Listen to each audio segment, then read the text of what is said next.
Right, we're working on the Project Range Rover. We're waiting on the gearbox update from IID at the moment. So while we're waiting for that, we've gas struts. That's what we're doing. We're on the tailgate gas struts. So when you bought a car that's as old as this one, 2005, do the maths, how old is this getting on for 15 14, years? yeah. 14, you're right, 14. When you go, now we all get like this when we get a bit older, we lose our mojo a little bit. Look, it's not really having it, is it? So what we're going to look at doing is replacing the gas struts. Now, obviously, it's pretty self-evident, but I will point it out. You've got two-part tailgate on this one. So you've got these little struts, which list what is effectively this glass panel here, right? And then if we open here, right, I keep waiting for the power tailgate. Yeah, I've got too used to that then. Right then. And then you've got the bigger struts. You can see the little struts are residing in here, and you've got this. So you've got 4 struts on here. So we're going to do a video show you how to change your struts. Now, we thought this would be easy, didn't we? But yeah. It turns out it's way more confusing. So we don't understand why either. Right. So let's have a little what we've worked out. So the Land Rover part number for the left-hand strut, the left-hand strut being this one here, is BHE 790053. The right-hand strut is BHE 790043. So we've got 43 on the right and 53. So I've never come across struts that are different before. Bonnet struts, tailgate struts, you buy 2, but Land Rover. Now, and I thought, well, it can't be left and right because of the fixings, because you can obviously just twist this fixing round. So there's no reason for it to. They're both the same total length, but you'll notice that one of them, what should we call it? The cylinder. The cylinder length on this one is shorter. So the 53, the left-hand one, and also if you read all the writing on here, you probably won't see it on the camera, you'd have to believe me, it's got 770 newtons. So that's the force of the gas pressure in the spring. This one's got a higher force, so it takes more force to compress it.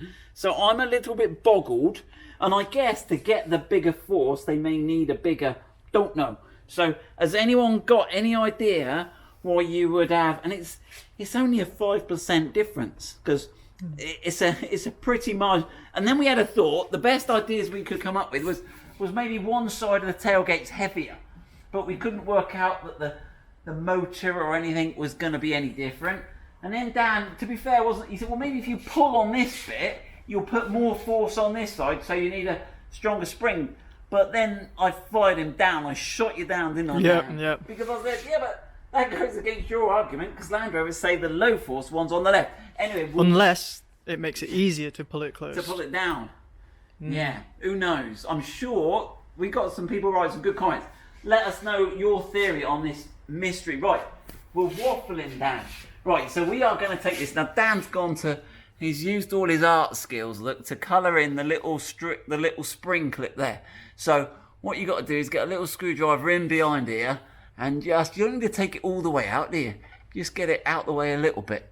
And that'll allow us to pop this off. Now, this is where Dan's got to use his skills to film, and then we should be able to. Now, don't get someone too strong to push up, because it'll actually clamp the ball. You need to sort of. So give me a little wiggle, Dan. Wiggle that tailgate.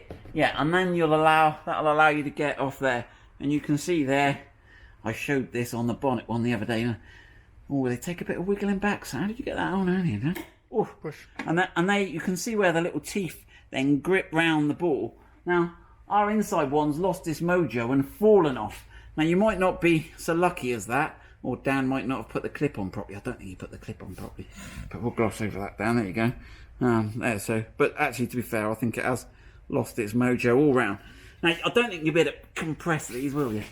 No. So, but anyway, we'll see how it goes. Right. So let's put the But what we've got to do is this is interesting. The ones on our car are the other way round to the Land Rover parts catalogue, and if we're getting our left and rights mixed up, which I don't think so, because you're checking on me, aren't you? So we are going to do it properly because we like it proper. But the other thing it does notice, it does say body this way, but I don't think it means you've got to point it to yourself like that, does it, down now? I think you've got to obviously have the cylinder bit needs to be down here, and the rod bit needs to be up there. So, right, there we go. So, there you go. They just slip on. You don't need to. Right, and that's twisted the wrong way. But just rotating round. Right, I think you have to give you a little wiggle then, up a little bit. There we go. And they just clip into place. Let's do the other one and let's see how that goes. And down you back on it again. Yep. Right. Oh, I scratched the paint there. Careful, don't do that. Right. Oh, well done. Right. Now, if that back one doesn't, you can get the spring, but I think sometimes if you just push them a bit, there you go, you can work them out. But or you can, it's got the same little groove there, and you can get that out. So there's that one. Right, let's put that one back on.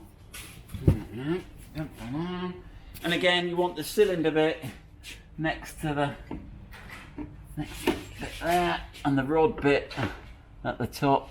Up a bit there. That's it. Oh, they go on sweet. Right, now let's see if that's. We got a bit more mojo now. Magic. Okay, even makes that nice noise. Right, let's have a look at the. There you go. Right, let's have a look at that other one. Let's see it. Right.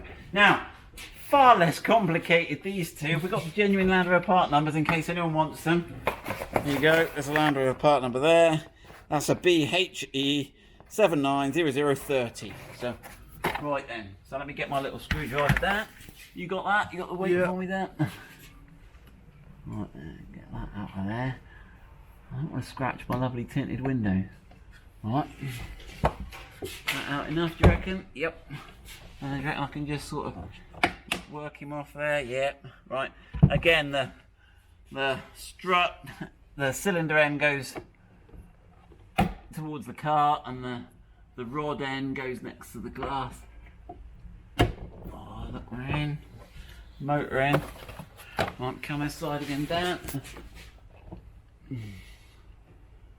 Okay, how much do you need that out? Right. That's it. And then give him a wiggle. Go on, that's it. Put on.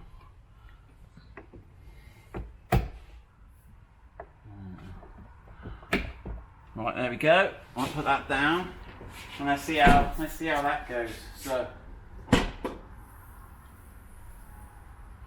yeah, we're happy with that. Yeah. So we've got nice new struts on there now. That's all done. So good luck with that.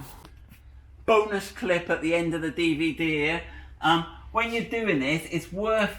Your hinges can get a lot of weather at the back there. They're not very, because obviously the weather seal's lower here, so these are exposed. So if you put in the new struts on, make their job a little bit easier, and get some lithium grease on there. What's this? White. Oh, this is silicone, not lithium grease. We need the other, but this'll do. Let me go and get the other grease. Yeah, sorry, wrong product. It should be white grease, not silicone grease. That's the stuff. Look, and that'll stay there, and we'll give that a. Now, let's open that other hinge again. Then let's close that one. I'll open that one. And we can get a little bit more access to it there. There you go. I'm sure someone's going to say I'm spraying grease in the wrong place, but there we go. No. So if you're doing that, same goes for the bonnet as well. If you're going to put the new bonnet struts on, put a bit of lithium grease on there, and you're all good.